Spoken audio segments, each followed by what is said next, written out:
What's up, everyone? Today's content is about the We Listen But We Don't Judge thread posted on X, courtesy of Hey. We might be a little late to the party, so pardon us for the delay. Life happens, you know. But anyway, here are our personal top picks and the ones we totally agree on. First on the list is the request for more R&B tracks. 100% agree with this. Their voices sound so smooth and fit perfectly with an R&B vibe. It's no wonder I Want You is one of the favorite tracks. This also opens up opportunities for future collaborations, if they're open to it, of course, and could bring in more engagement from R&B fans, both locally and internationally. Next, translations. You guys' SB19 songs need proper hard subs for their Tagalog tracks with accurate translations. The auto-generated subtitles are often way off, missing the true essence of the lyrics and sometimes making the songs feel superficial. This is especially true for deeper tracks like Ilaw or Niebe, which deserve proper recognition for how iconic they truly are. Also, we have to mention how excited we are that two songs, Mappa and Niebe, are getting recognized by filmmakers and producers as OSTs for two of the most anticipated movies in the upcoming MMFF. Now, on to the third point, which might be a bit controversial, but we do agree with it. The song Ready isn't really, how do I say it? It's simply just not a bop.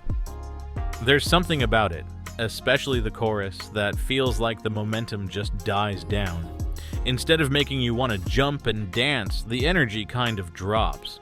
The chorus also repeats the same sentence over and over, making it feel like the song doesn't showcase much of SB19's creative input. We also think the tempo might be too slow for a party-like vibe.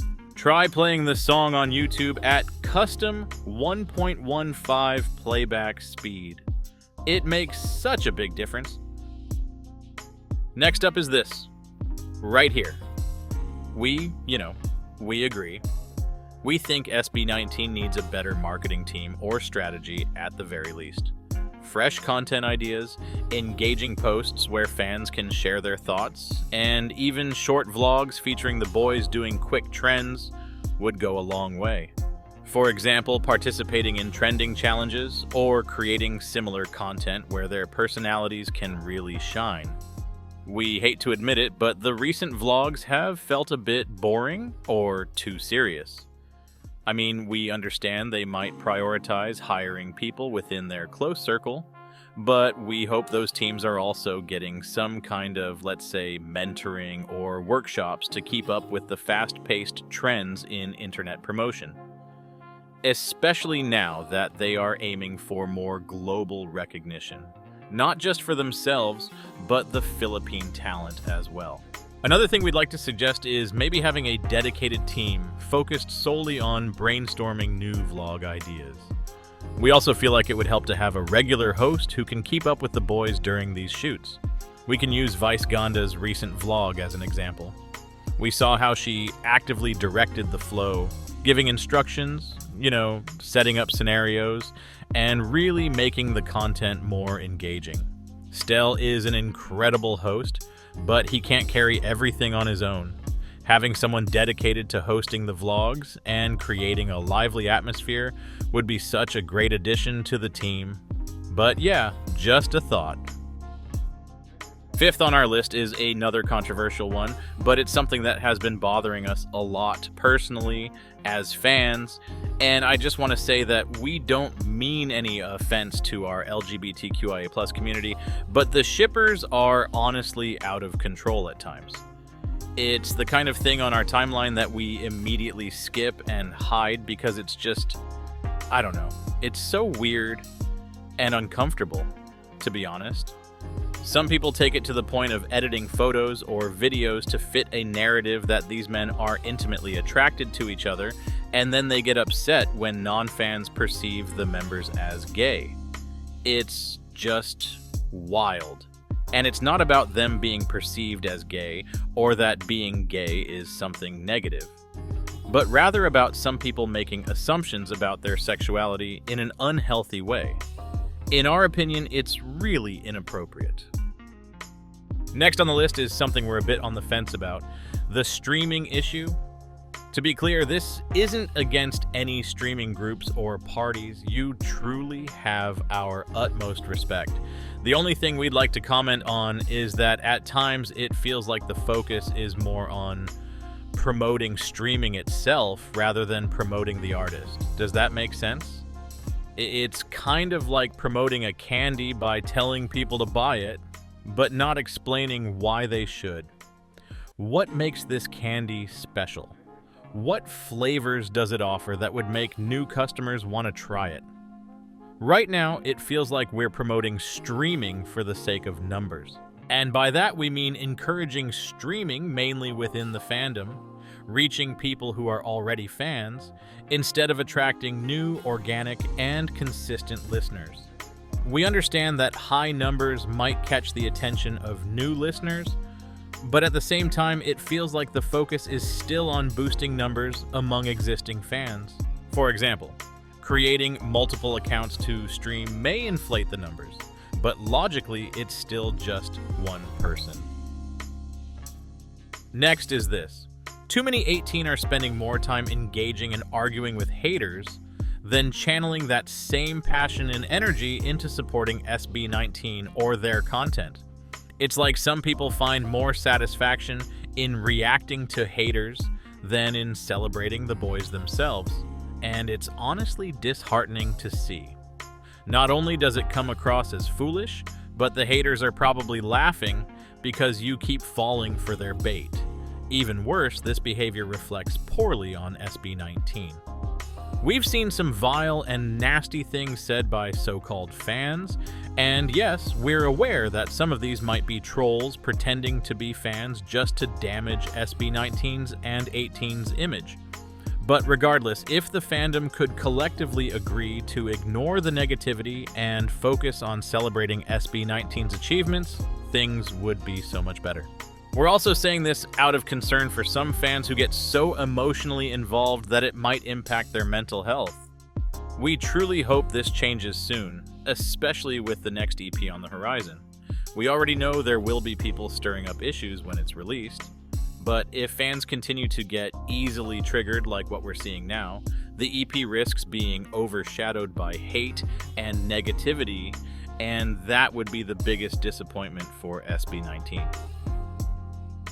For the 8th point, it's this. For fans who are well off or can afford to travel, please, for the love of 18, let the locals enjoy SB19 whenever they visit places outside of the capital region. The majority of the events for these artists are already held in Metro Manila, and many fans from the provinces don't have the luxury to travel and attend events in the city. SB19 goes to areas outside of Metro Manila for a reason. To connect with fans who, otherwise wouldn't have the chance to see them. So please let the locals have their moment to enjoy and connect with the boys in their hometowns. Next, let's talk about SB19's privacy. We touched on this briefly in our podcast, I believe it was the last episode, but we want to highlight it again today. The members aren't getting any younger, and we all want them to have someone who can support them emotionally, physically, and mentally. They deserve to have that inspiration in their lives and to feel loved. The day will come when all of them will eventually get married, and as fans, we need to respect their boundaries. If we ever find out who their partners or future partners are, let's do our best not to stalk them or create unnecessary issues. Ultimately, anything that hurts their loved ones also hurts them. Let's not make them regret being in the spotlight by depriving them of normal things, like having a significant other. For number 10, going back to the need for a better marketing strategy, we'd like to discuss this a bit more in detail. The release of content needs to be more interesting and, I'd say, more relevant. For example, Let's take the teaser for the collaboration with Sarah G. They teased it back in October, if I'm not mistaken. And since then, we haven't heard anything more. I can almost swear that many fans have now forgotten that the teaser even existed. You know what I mean? They could at least show 5-10 second behind-the-scenes clips to keep the hype alive. I mean, we saw something similar happen with the collaboration with Glock 9 too. I honestly don't know what the social media or marketing team was thinking when they decided to release the behind-the-scenes footage before the actual music video. Because truth be told, the surprise was already spoiled by the time the official MV was released. We already knew what it was going to look like. I think they could have released a very short snippet of the song during that live event and kept Glock 9's feature a surprise. You know what I mean? Then, when the music video came out, it would have been a great surprise for fans to find out Glock 9 was featured in the song. Apart from that, they also wait too long to release MVs. And this applies to both solo and group projects. Take Pablo's The Boy Who Cried Wolf, for example. The song was released 3 months ago, but the music video only came out 2 weeks ago. The wait was just too damn long. While I personally think the music video is a masterpiece, the initial hype was so dead by the time it was released that it's not getting the recognition it deserves. Overall, the content release strategy feels all over the place recently, and, at least to me, looks a bit unplanned. Sometimes it seems like content is released just because, well, we don't have anything else today, so let's just put out this video that's been sitting in our folder for who knows how long. You know what I mean? This brings us to our next point. It would be so cool if they released official music videos for all of their songs. We already know how many people have been requesting a Mana music video, and honestly, we're still hopeful that it'll happen. I don't know why they're only releasing music videos for certain songs. It's a decision made by SB19, and we don't know the reasoning behind it, nor do we want to assume anything. But we really feel they'd reach even more people with their incredible music video ideas. Just look at Ganto and What. Those MVs are amazing. And it's crazy they're not releasing music videos for all their songs. And please, if they do release more, we hope they prioritize the official music videos over lyric videos or visualizers. Music videos should definitely be a top priority for their releases. Also, just to add, we really wish Pablo's short film could have been uploaded to YouTube too, and even set as a fundraiser or have it underpaid content. Not only would this allow fans who aren't anywhere near Manila or places with Robinson's theaters to support, but the short film truly deserves a worldwide audience. So yeah. Now we come down to the last point, and probably the one we agree with the most. That SB19's solo projects overshadowed the group this 2024, and that's just the reality of it. We believe this is a big reason why the streaming numbers are low, and why, the group songs haven't received the proper marketing. I mean, just look at what happened with Moonlight. Honestly, we really think the song could have been so much bigger than it is now if it hadn't been overshadowed by the solo projects, and had it been promoted more. We also just want to highlight that this isn't meant to shade the solo projects at all. We believe all the members were probably eager to release songs that were personally meaningful to them, but might not have fit the group's direction. We get that. The thing is, it kind of killed the SB19 hype from Pagsibol and Pagtatag. Admit it or not, it disrupted the momentum of SB19 as a group. We can even see it now on social media, with biases and fan bases arguing over who's better or who deserves which award. The group releases are now getting less attention because fans are more focused on supporting and promoting the solo projects. In our humble opinion, maybe, just maybe, it would have been better timing if the trilogy album was completed before the solo projects. It just feels like the momentum has died down significantly. We can compare it to how Pagtatag skyrocketed because of the hype from Pagsibol. And you guys, we could very well be wrong, okay? This is just our opinion and how we interpret things. We're still very confident that Simula at Wakas is going to be another incredible album.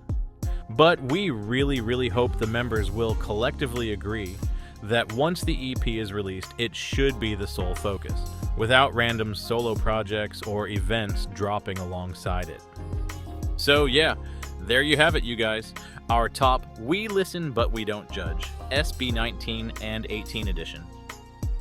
What about you guys? What other things do you hope will happen when Saw is released? Share them in the comments below, and we'll see you next time.